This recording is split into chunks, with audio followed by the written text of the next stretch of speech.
अगर आज भी हम कहीं पे अघोरी शब्द सुनते हैं तो हमारे दिमाग में ना पॉजिटिव और ना ही नेगेटिव थॉट्स आते हैं। हमारा दिमाग एकदम से थॉटलेस हो जाता है। अघोरी शब्द सुनते ही हमारा दिमाग हमें दिखाता है तो कुछ लोग जिन्होंने कपड़े नहीं पहने, जिनके बड़े बड़े बाल हैं जो कि जटाओं में कन्वर्ट हो चुकी है, गले में बहुत सारी मालाएं, चेहरे पे बड़ी दाढ़ी और मूंछ, पूरे शरीर पे रगड़ा हुआ भस्म, कभी कभार हाथ में चिलिम लिए हुए, कभी कभी शराब के साथ भी देखे गए, जुबान पर सिर्फ एक ही जाप जय बम बोले, जो अपने भक्ति में मस्त है, जिन्हें कुछ भी फिक्र नहीं है इस दुनिया की, ये क्या चल रहा है इस दुनिया में, जैसे कि वो इस दुनिया से है ही नहीं। उन्हें देख के लगता है कि शायद इन्हें पता है कि यही सच है और यही हमारा सच्चा जीवन है, जो भय मुक्त है, वासना मुक्त है, किसी की परवाह नहीं है, खुद की भी नहीं, क्योंकि उन्हें पता है कि ये दुनिया हमारे पहले से ऐसे चल रही थी, ऐसे ही चल रही है और आगे भी ऐसे ही चलेगी। इस दुनिया को हम नहीं बदल सकते, ये तो ऐसे ही चलेगी जैसे हजारों सालों से चली आ रही है। हमें इस दुनिया के अकॉर्डिंग चलना होगा और ये बात समझने वाले को ही मुक्ति या मोक्ष प्राप्त होता है। इन्हें देख के तो यही लगता है कि ये लोग सारे सुख दुख से मुक्त होके अपना जीवन जी रहे हैं। कुछ भी मिल जाए वो खाने वाले, किसी भी सिचुएशन में विदाउट कंप्लेंट के जीने वाले लोग, और शमशान घाट और उस शमशान में बैठ के जलते हुए इंसान के डेड बॉडीज के साथ कुछ पूजा करते हुए डेड बॉडीज का मांस खाते हुए दिख जाते हैं। ये सारी पिक्चर्स आपके दिमाग में आई होगी और सच कहे तो इनको देख के हमें थोड़ा सा डर भी लगता है और बहुत सारी जगह पे इनके बारे में बातें भी नहीं होती, पर हम सब लोगों के दिमाग में इन्हें देख के कुछ क्वेश्चंस डेफिनेटली आए होंगे कि ये लोग अघोरी क्यों बने, क्या होता है इनका जीवन, क्या चीज़ इन्हें अघोरी बना दी है और क्या अघोरी बनने के बाद इनके अंदर कुछ सुपर पावर्स आ जाती है, और अगर वो है तो कौन सी होती है। तो चलिए आज जानने की कोशिश करते हैं इन जैसे सारे सवालों के जवाबों को और समझते हैं कि कौन है ये लोग। तो सबसे पहले जान लेते हैं कि इस अघोर वर्ड का मीनिंग क्या है। अघोर का अर्थ होता है फियरलेस, जो भय से मुक्त है। और ये सुन के आपको भगवान शिव की पिक्चर दिमाग में आई होगी। जैसे भगवान शिव फियरलेस है, वैसे ही ये लोग फियरलेस होना चाहते हैं और ये सारे भगवान शिव के फॉलोअर्स होते हैं। अघोरी बनने की शुरुआत 7 से 8 सेंचुरी एडी इंडिया में उत्तर प्रदेश में हुई थी। अघोरी के बाबा कीनाराम को अपना गुरु मानते हैं।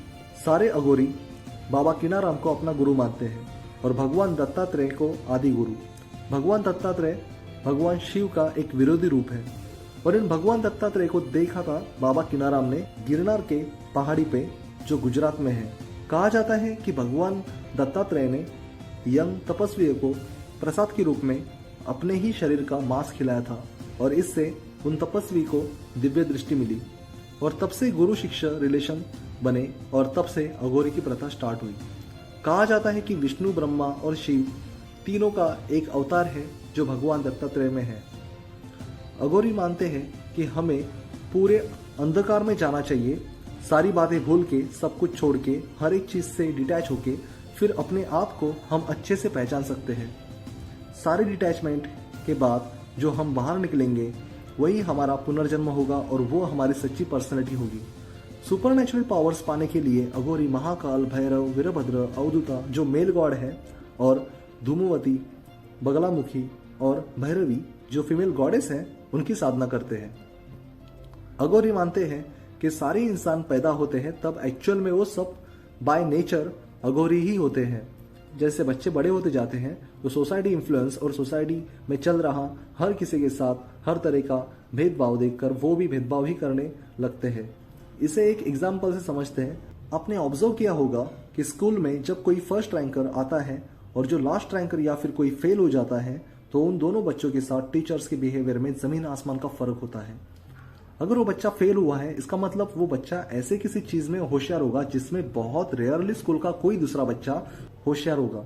पर इसे साबित करने के लिए उस सब्जेक्ट की एग्जाम स्कूल में होती ही नहीं है जिसमें वो फेलियर बच्चा टॉप कर सके, क्योंकि हम इंसानों ने अपने आप को एक बॉक्स में बांध रखा है और इसी स्कूल से डिस्क्रिमिनेशन स्टार्ट होता है हर तरीके का और वही फिर लाइफ टाइम चलता है। तो अगर एक बच्चे के साथ भेदभाव किया जाए तो वो भेदभाव करना ही सीखेगा और ये साइकिल कभी ख़त्म नहीं होगा। अघोरी मानते हैं कि हम किसी के साथ भेदभाव नहीं करते, हमें फ़र्क नहीं पड़ता कि आप कौन से रिलीजन से हो, इंडिया के कौन से रीजन से हो, या फिर आपकी समाज में क्या हैसियत है। अगर आपको अघोरी बनना है तो बेझिझक बन सकते हो।